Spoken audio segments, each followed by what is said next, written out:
said, this is John bringing you our very first weekly spoiler review of Fear the Walking Dead. That's right, folks. Walking Dead is no longer with us until October, but fear not.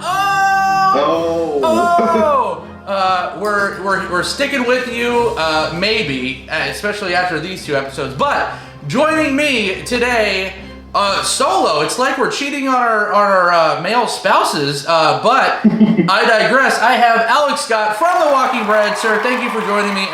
Hello, thank you for having me. Of course. Again, it's like you're a series regular. I'd like to call you Yvette Nicole Brown. So. I just pop in from time to time. I'm just nowhere near as popular. Oh, well, that's debatable. But as we do each and every week, I have some non-Pulse guests as well. And I'm going to have to drink this one for Dead Guy Ty. So I have a Pataskala. And that's a Stone Red IPA, 7.3%. You know I love my Stone. Followed up by a wonderful India Pale Ale Double IPA. This one's going to be an 8.7%. And Mr. Alex, you are also joined by a guest today. That's not John. I am. I have brought along the Brewdog Dead Penny Club. Brewdog Dead Penny Club. Is it American?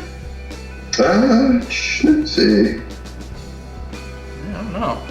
So let's get the beer pouring started, and I will start pouring slowly. Pacific Coast Highway. Oh yeah. Oh wait. Oh, California. Oh yeah. My hometown, or my home state rather. It's a Session Pale Ale. Oh nice. Well, you do love the India or the IPAs nowadays. That's very true. Unfortunately, I've not been allowed to drink them for a very long time. Yeah, well, let's get you back on the wagon. This is like super amber color. This is red. This looks like I dropped like Easter egg, egg coloring dye in this thing. So, ooh, it is spicy. It's been a minute for me too with the IPAs and the beer in general, and this thing is kicking me in the teeth. Oh yeah, let's see. Oh, it's kind of similar color. Yeah, it's a very goldenish. Whoa! That is a weird. Whoa! What happened? I was determined it was going to be like Foster's. Oh yeah, probably not. It's a lot more fruity. Fruity? Ooh. Yeah. That's nice. It smells like Fanta Fruit Twist. Man. With an alcoholic twist. Oh, I see what you did there. Ooh. I kind of want to trade because this mine is not bad, but it is extremely intense. This is a IPA drinker's drink, which I'm more of a stout guy, but in body and beer. But it's not bad. What do you think? Quite weak. Okay.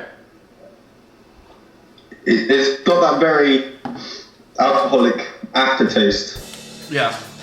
But straight away. And then followed by that alcoholic taste at the end. Are you getting that like hot blast like on the Lagunitas or not so much? Yeah, just without the grapefruit at the end. Oh, unfortunately. That's my favorite. I know. Yeah.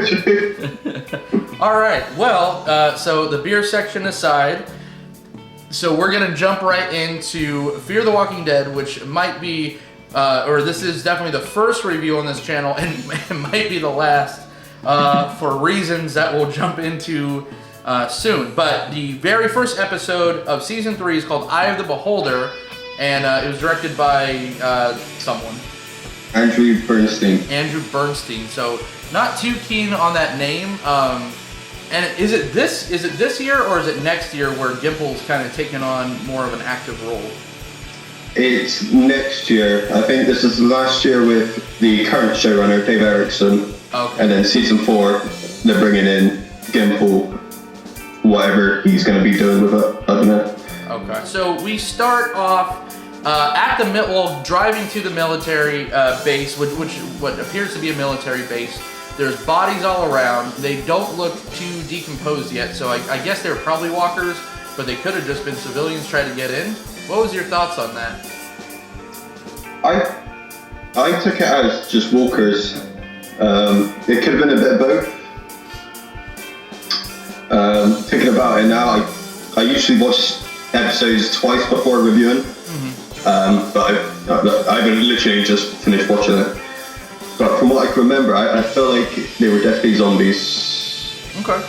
Yeah, and fear zombies are a lot different looking from Walking Dead zombies, right? Yeah, they're scarier. Currently. Yeah, absolutely. And then so we kind of get unloaded and processed, rather. So the women go one way with Troy, and then the men go the other way. And right away, they're kind of walking them through the shower area, the men, and Travis. And we're seeing this scene through the perspective of Travis, and he kind of is looking at the shower, and they're just putting people down.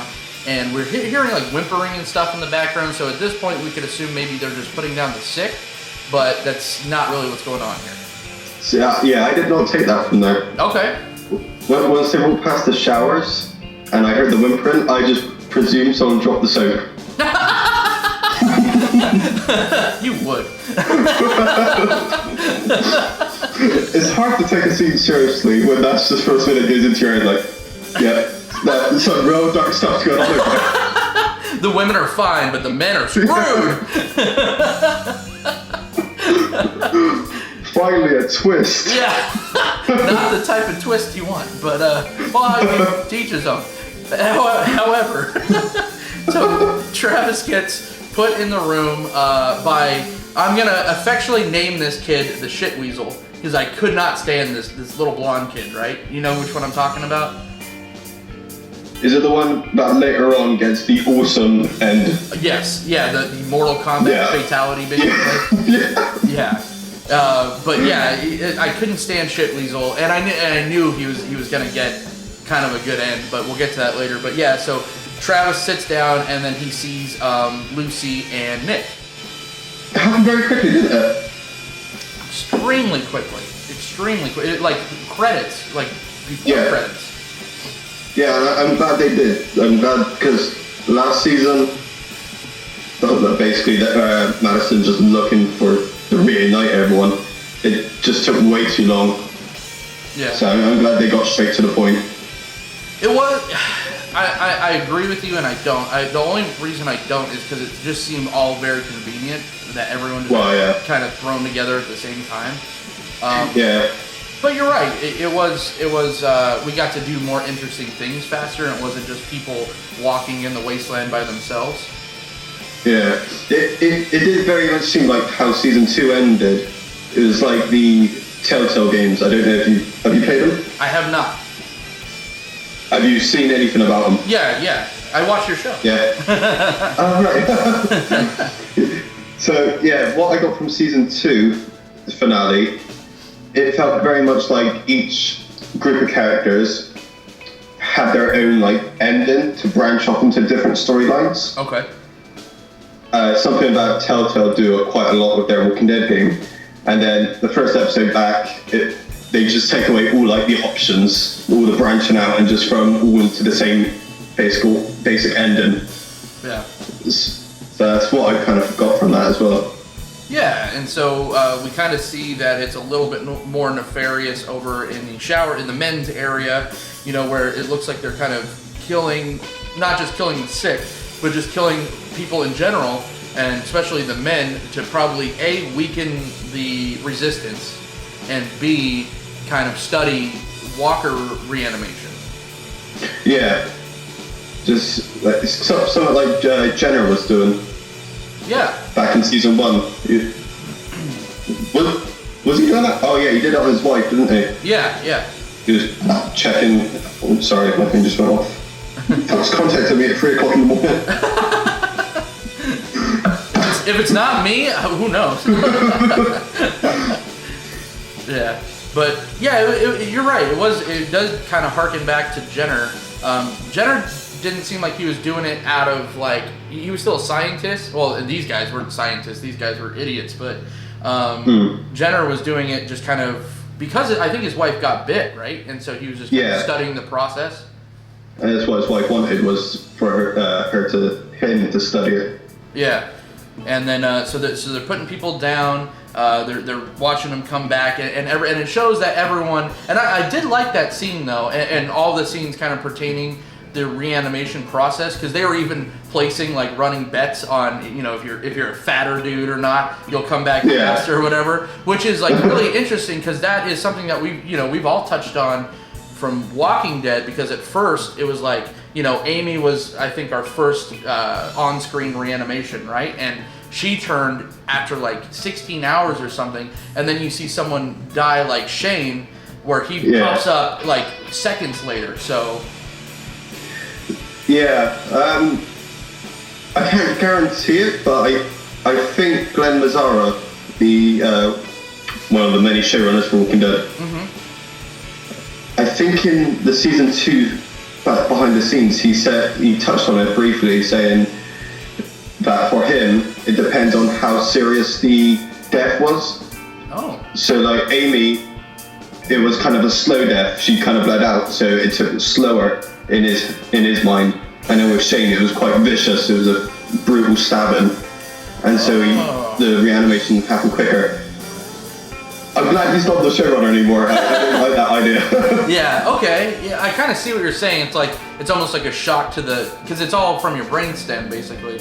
So it's kind of a shock to the stem, and maybe I don't hate it. I think he was just trying to be too smart about it. I think he should have just left it to. There is no set time limit. Sure. You can turn whenever. Yeah, just like there is no cause for the thing. It just is. It's part of the whole mystique of the show. But so, and then we go over to the women's side, and we have Madison and Alicia over there with Troy, the super creep. He's there when you go to sleep. He's there when you wake up, and he's taking notes. Like I do. Right. That's why you and Josh don't live together anymore, I've heard. No. It's very, very true. After the 5th time in the same week. Yeah. Apparently that was not going to happen. Right. So I have, who's Steven? Oh no, I know who Steven is. So yeah, just, you know, Troy kind of talking to Madison. She's just kind of trying to see what levels of bullshit he's full of. And obviously, the guy has such like a dastardly villain face the whole time. He was pretty annoying. I liked them. Did you? Here we go. I did. I have a soft spot for villains. Yeah. Except from Joffrey. Joffrey can fuck himself. Which he probably did. Okay, this guy Steven, you know who I'm talking about? He's the guy that was kind of formulating the escape plan with Travis, and later got kind of, you know, turned. Oh yeah. I couldn't understand a damn word this guy was saying. His voice was like, "Hey, guys," like it was like they should have dubbed his voice, because I had no clue what he was talking about, and it looked like even Travis didn't know what he was talking about, because he kept like inching closer. He's like, "What?" And I'm like, "Seriously, what?" So I never had that problem. I don't think I did anyway. It never distracted me whilst I was watching it. I really liked the character, and then I was kind of pissed when he died as well. Yeah, honestly, it took me completely out of it. But Travis, then they kind of, you know, are herding them in. It was kind of a harken back to Terminus, I thought, where they kind of grab a selection from the room and they have them sitting there, and it just goes to show Travis starting to talk shit to Shitweasel, trying to goad him into a plan. Yeah, there was quite a few kind of callbacks, so to speak, to original Walking Dead in these last 2 episodes. I felt like there was quite a few kind of like nods to other like old zombie films. Yeah. Like the setting, the military base. I got a very strong feeling from that the original George Romero Day of the Dead. Yeah, absolutely. And I really like that. That's probably my favourite zombie film, so it helped a lot in this episode. The one that started it all. Yeah. Yeah, it was good, and yeah, I was almost. You're right. I was half expecting to see one of the zombies just kind of walk through like a blade, like a helicopter blade or something. That would have been awesome. Yeah. But maybe a little too on the nose. We already got that in season 1, though. That's true. Yeah. Well, I thought it was a soldier, but Yeah. they're both dead. Good enough, right? So they make their escape from the men's locker room, and so then we have Nick and Lucy, which I'll never be able to pronounce her full name, so we'll just call her Lucy. And they find this like kind of great. Steven kind of shows them this place for the sewer. That's where Steven meets his unfortunate end. And you know, I guess it was unfortunate. He can never tell me otherwise because I couldn't fucking understand him. But and pretty awesome. I like the idea of them just kind of throwing the body down there and he's just like happy hunting, go for it. Yeah, that was pretty fucked up. I was ooh, okay. Because they had them all dead to rights. They obviously shot Steven from quite a ways away, and they were looking at him. So this team kind of looked almost a little like they were enjoying it a little much. Yeah, it was definitely like from when Travis was trying to piss that shitweasel up earlier. They said about why are you down here? Does everyone else know that you're doing this? And they said, yeah, they know we're doing it, but we're the only ones that are willing to do it. Yeah. So you get that feeling that a lot of them don't agree with it, but they understand it. Yeah. Which was really interesting later on when we meet the other side of it, because you just kind of figure that everyone's on this like evil kind of, you know, torturous side. Steven reanimates pretty quickly. He's chasing after Nick and Lucy, and then so we go back to Madison, and she's having a conversation with creepy Troy. Troy is dodging this. She keeps asking him over and over and over again, is Travis alive? Is he dead? What's going on? He doesn't come out with it, you know, and so we hear some gunshots and stuff. When he comes back in the room, then he and Madison have a nice spoon session. Yes. Something the governor missed. Yeah, and talk about callbacks, right? Yeah, when I watched that happening, I was thinking to myself, okay, gonna try and stab him. Why are they trying to kill off every new decent character, even if they are a prick?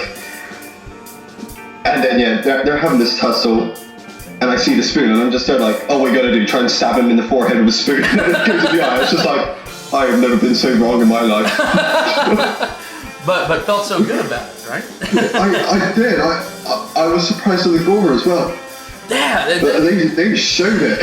They sure did. And overall in the episode, that was I did write that down too. The gore factor, we saw close-ups, cinder block to the head. We saw a lot of just straight up gore, which so apparently Fear didn't get the memo from AMC, right? Yeah.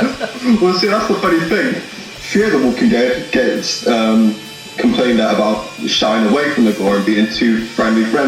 Right. And then Walking Dead is getting shit on for being too violent. Yeah.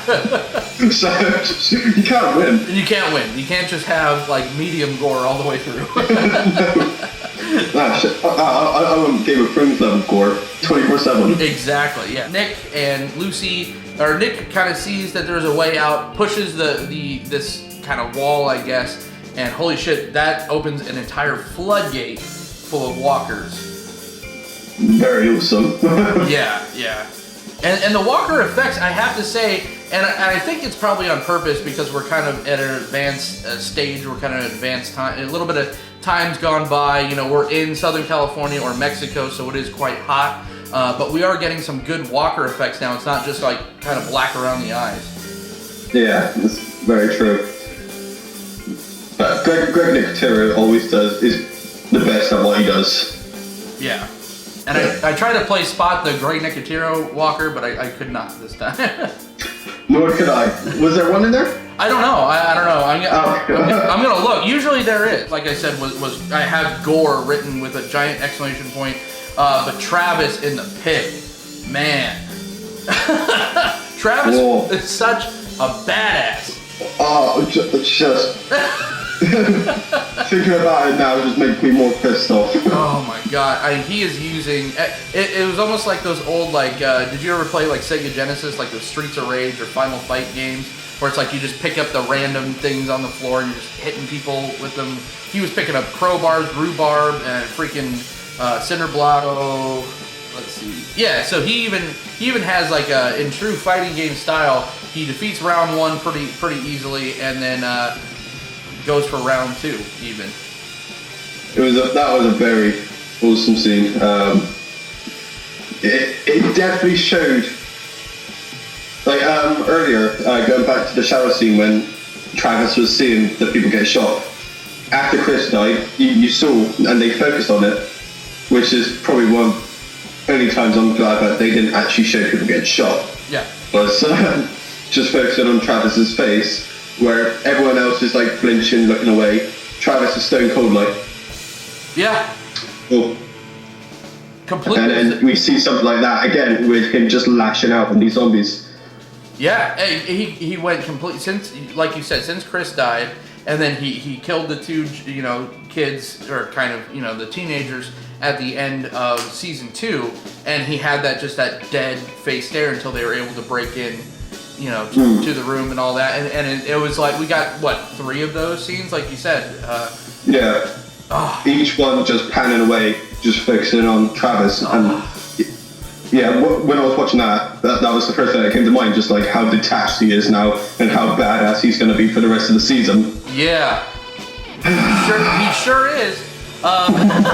So, okay, then we get introduced to Jake, which is Troy's brother, and at first, you at least I assumed that he was completely full of shit. I thought that they were just going to kind of reapprehend Madison while she's kind of walking Troy out with a spoon in his eye. But that's not the case. Jake does not share the same kind of, dog kicking, set kids on fire DNA as his younger brother Troy. And I like that. Yeah.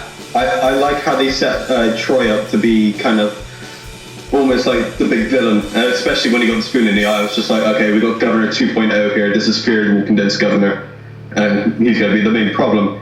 And then they twisted it into something we haven't actually seen, and that's what seemed like a bad fruit just being a bad apple. Yeah. Or a bad seed. Bad apple works. Yeah, we'll go with that. Yeah. Apple or seed, because apples have seeds. That's very true. They have multiple seeds. It's Inception. But yeah, and this was I don't know if are you a Stephen King fan at all? This is a relevant question, I assure you.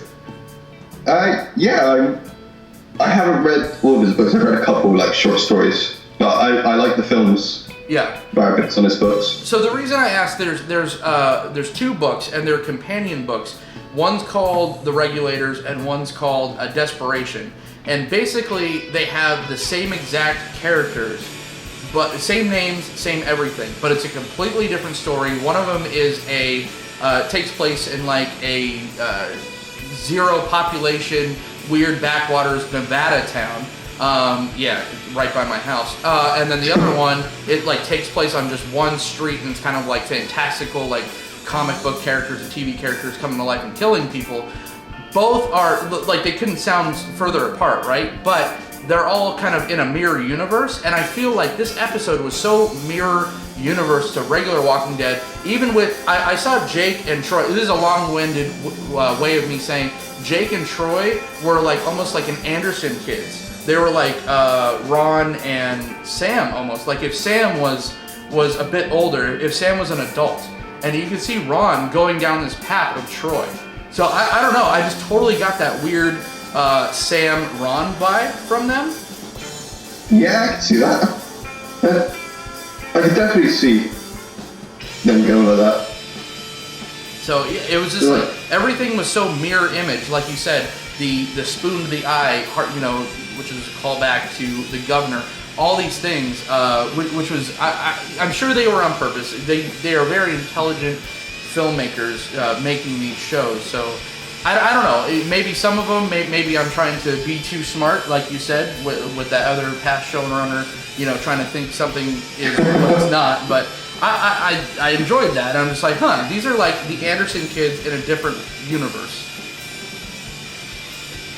See, and that's what's so good about the Walking Dead franchise in itself, is being able to like see something and speculate stuff like that. Yeah. So yeah, I think you got a good idea going there. Nice. All right. See, not all just bad looks here. Then my favorite part of this. Well, okay. So real quick, you know, Nick, you know, is in trouble. He's got the Steven guy on top of him, Marble Mouth. But Alicia finds him, throws down a knife, and Lucy gets up and does the one relevant thing she does in 2 episodes. Very true. Very true. I don't think she did anything else other than that. No, she got just very tired during it. Yeah. Easy paycheck, give me that job. Easy paycheck. Just spray me down to look like I'm sweating and just act dead. But then we get Shitweasel doing it was the most telegraphed death scene of all time, but the coolest Mortal Kombat death scene I've ever seen.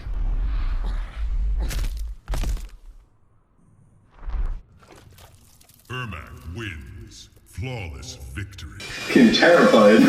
Right?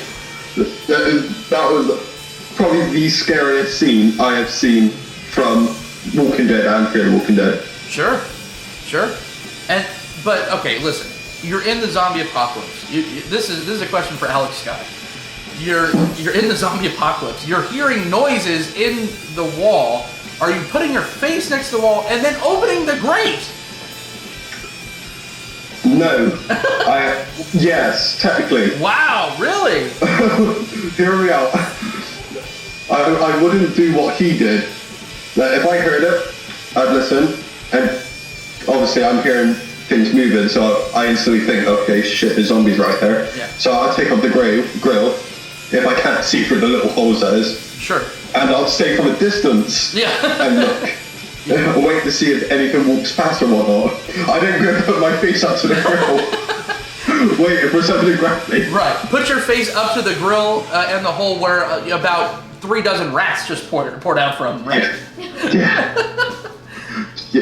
Well, actually, if the rats came first, I'd be fucking gone. Gone, right? Especially that many. I'd be like, fuck that. You live here now. Yeah. Right. And I'm assuming that these are the walkers that were from the sewers? That's what I got from it, yeah. Yeah.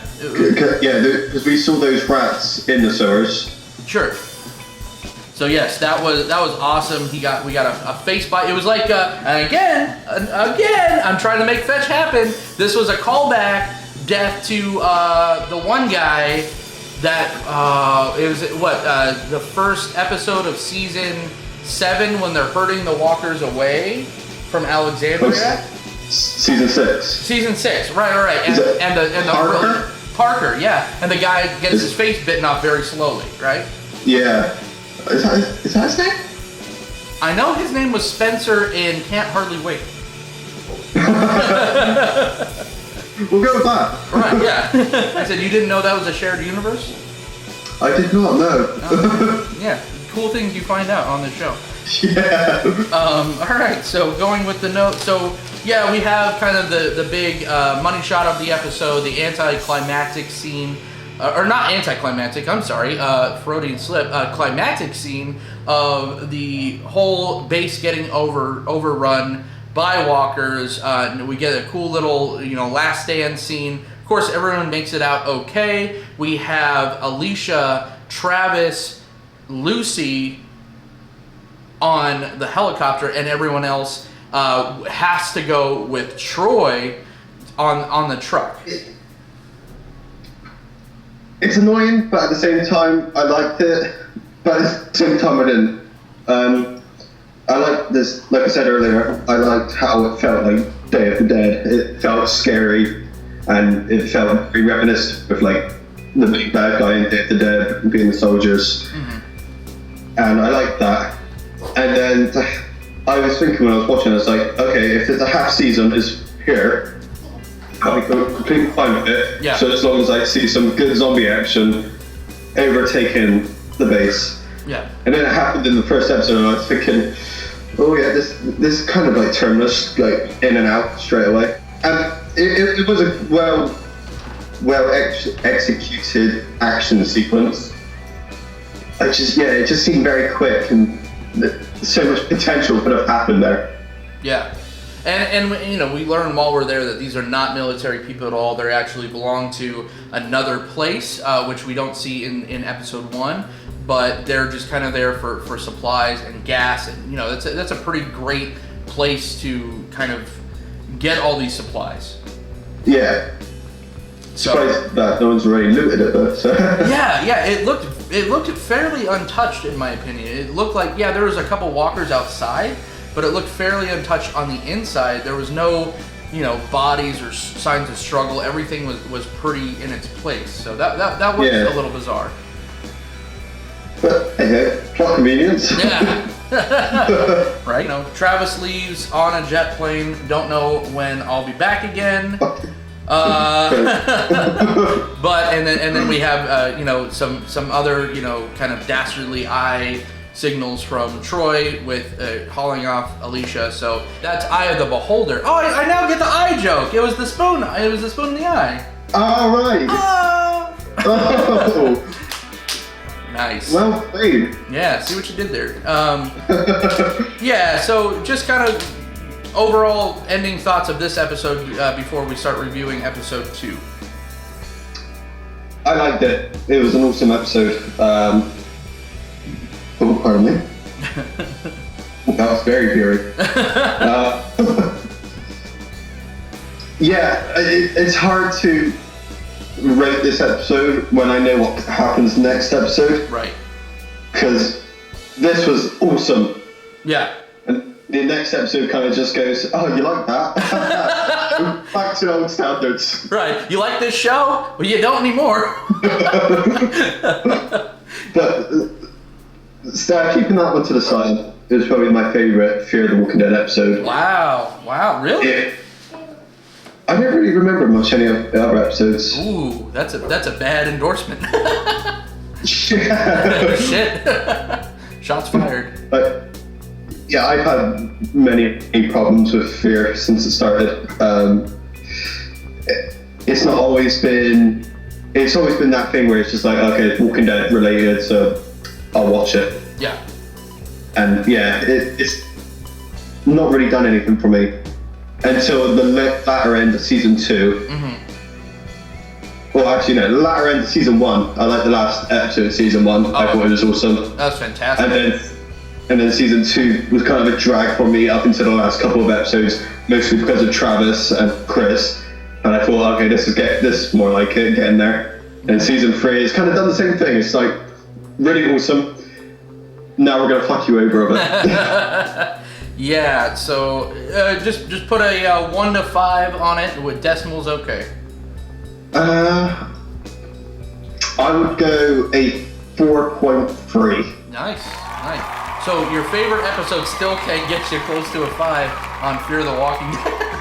Oh no. No. I don't think even Dead's got a 5 from me yet. No, I don't think so either. I mean, like you said, I think the closest, or my favorite episode still was probably the season finale, episode 1. I'm sorry, the season finale of season 1. But this one was great.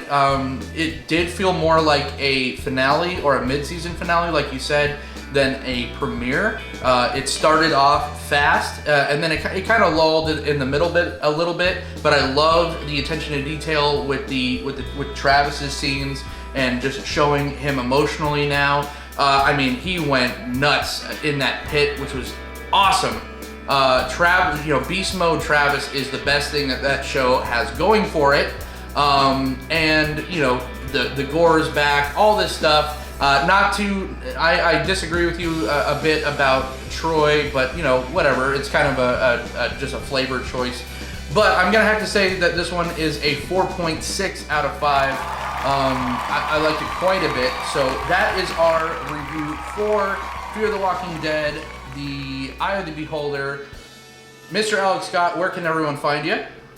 You can find me over on YouTube, hashtag The Walking Bread, or Toast, It depends what you prefer. if you're Dan Murphy, right? You're Dan Murphy. We're the walking toast. Yeah. Yes. So you can find me, John Dunning, at Orzov Dunn on Twitter. They Said We Said on Facebook. They Said We Said on Instagram. So we're actually going to jump right into the next episode shortly. So be sure to click on that. So for Alex Scott, Walking Bread, I'm John. We'll see you in a minute.